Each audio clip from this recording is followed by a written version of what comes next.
और अब बड़ी खबर का रुख कर लेते हैं। ईरान ने इजराइल पर हमला बोल दिया है। 180 से ज़्यादा मिसाइलों से हमला किया है। तेल अवीव समेत कई शहरों पर हमले किए गए हैं। कई इजरायली शहरों को निशाना बनाया गया है। हमले के लिए बैलिस्टिक मिसाइल का इस्तेमाल किया गया है। हाइपरसोनिक मिसाइल ने तबाही मचा दी है। ईरान के हमले में इजराइल को एक बड़ा नुकसान होने की बात सामने आ रही है।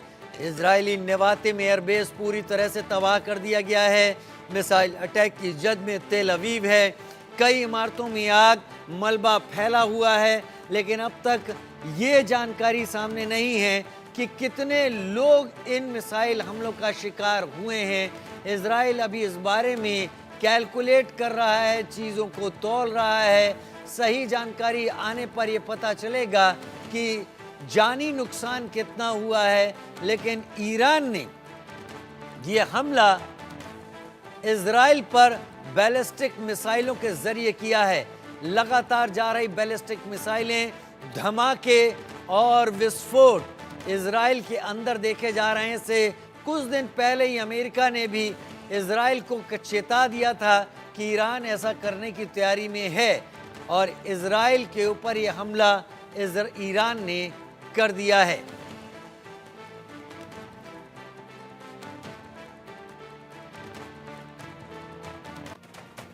उधर बड़ी खबर ये कि ईरान ने साफ कर दिया, हसन नसरल्ला की शहादत का हमने बदला लिया है। नागरिकों की सुरक्षा के लिए हमने ये हमला किया है।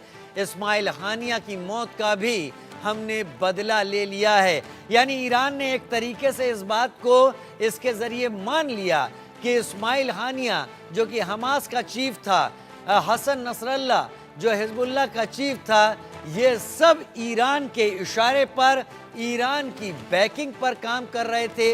अब तक खुले आम ये एक्सेप्टेंस नहीं था, लेकिन अगर इनकी शहादत का बदला ईरान कह रहा है तो यानी ईरान को इनकी मौत बहुत चुभी है, और ईरान इन्हें बैक करता रहा था हथियारों से और पैसे से।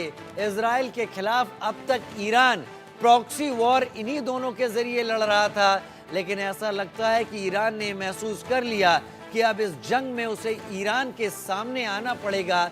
लेकिन एक बड़ी मजबूरी है कि ईरान और इजराइल के बीच में एक बड़ी दूरी है। 1000-1500 किलोमीटर की ये दूरी, ये जमीनी जंग के जरिए नहीं की जा सकती, ये हवाई हमले के जरिए ही हो सकती है, और वही ईरान ने किया है। लेकिन ईरान के सर्वोच्च धार्मिक गुरु हमनेई की तरफ से कहा गया है कि हमारा हमला अब और तेज होने वाला है। हमारी 80% मिसाइलों का निशाना ही इजराइल के अंदर सटीक रहा है। इजराइल में हमले से बड़ी तबाही हमने मचाई है। ईरान का साइबर अटैक है, इजराइल ने कहा। इजराइल का डिफेंस सिस्टम अलर्ट है यहां पर।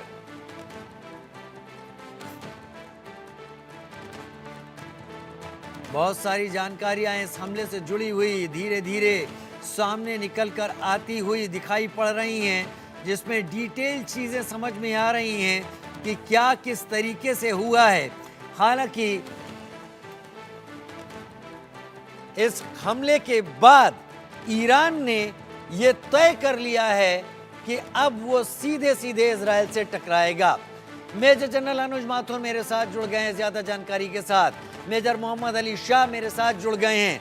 और क्या ही बेहतर होगा कि वॉर सिचुएशन में ये दोनों ही आर्मी के वरिष्ठ लोग हमारे साथ वो साझा करें हालात जो इस वक्त पैदा हो गए हैं। मेजर जनरल अनुज माथुर, ईरान अब तक प्रॉक्सी वॉर लड़ रहा था, हिजबुल्लाह के पीछे, हमास के पीछे और हूती के पीछे। ये तीनों एच ईरान के आगे थे और ईरान पीछे से वार कर रहा था। लेकिन दो चीफ के ढाए जाने के बाद, दो चीफ की मौत के बाद ईरान को खुले में आना पड़ा है और ये हमला करना पड़ा है। बात ये सीधी सी कि ईरान ने ये हमला क्या सारे कैलकुलेशन करके किया है या फिर सिर्फ मुस्लिम देशों का लीडर बनने की चाह में किया है?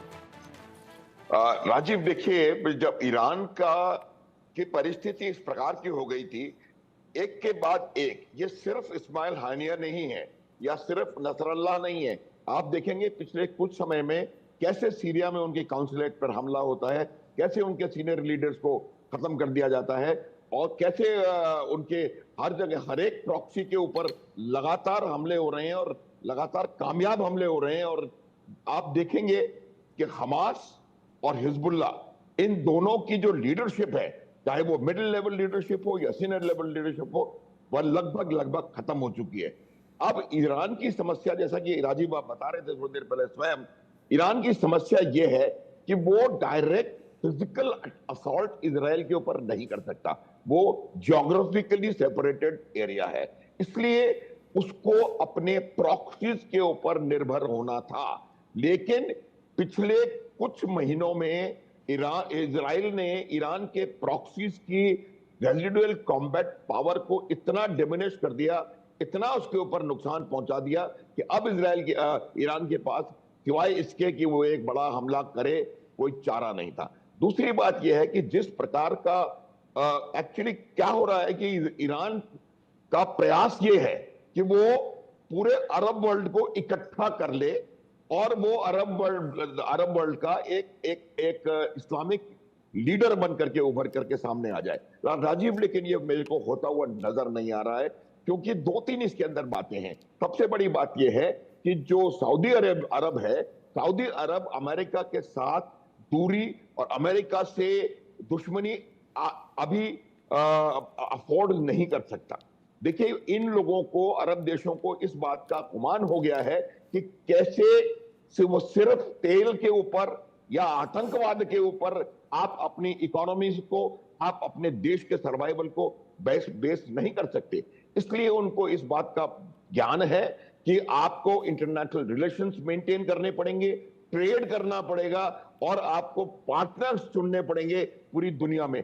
आप स्टैंड अलोन मोड में कोई भी कंट्री नहीं रह सकती। तो ये बात आप मानो कि चाहे वो शिया सुन्नी वजह रहे या अमेरिका के साथ उनकी प्रॉक्सिमिटी वजह रहे या कोई और वजह रहे, मुझे लगता नहीं है कि आने वाले निकट भविष्य में पूरा अरब वर्ल्ड जो है वो इजराइल के खिलाफ ईरान के पीछे लामबंद होगा। ये संभव मुझे नजर नहीं आ रहा है। तो आप देखेंगे कि ईरान के पास अब और कोई चारा नहीं है इसके अलावा। लेकिन एक बात मैं आपको बता देना चाहता हूं, इजराइल का जो जवाब होगा वो बहुत खतरनाक और बहुत इफेक्टिव जवाब होगा। ईरान को शायद बहुत ज्यादा इसकी बड़ी कीमत चुकानी पड़े। अमेरिका खुल के इजराइल के साथ बिल्कुल ओपनली आ गया है और यहां तक उन्होंने कहा है कि अगर मिलिट्री एड की आवश्यकता पड़ी तो वो वहां पर देंगे। आप ये देखें, जर्मनी ने स्टेटमेंट दिया है, इंग्लैंड ने, ग्रेट ब्रिटेन से स्टेटमेंट आया है। तो ये अभी पूरा जो पश्चिमी वर्ल्ड है, वेस्टर्न वर्ल्ड, वो इजराइल के साथ खड़ा है और मुझे लगता है कि ईरान को आने वाले समय में इसकी बहुत बड़ी कीमत चुकानी पड़ेगी। लेकिन राजीव, इफ यू रिकलेक्ट, कुछ महीने पहले क्रिक शब्द का मैंने प्रयोग किया था। वो अभी ये जो हमला हुआ है इसमें भी रूस की कहीं ना कहीं सहमति है।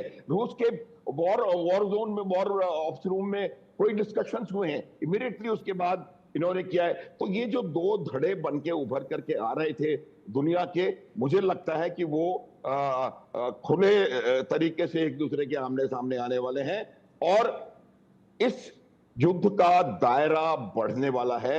ये रीजनल एस्केलेशन होगा और खुदा ना करे, भगवान ना करे, लेकिन मुझे लगता है राजीव, इसका और बड़ा एस्केलेशन होने की संभावना मुझे साफ साफ नजर आ रही है। इसका और बड़ा एस्केलेशन होने की संभावना साथ साथ नजर आ रही है।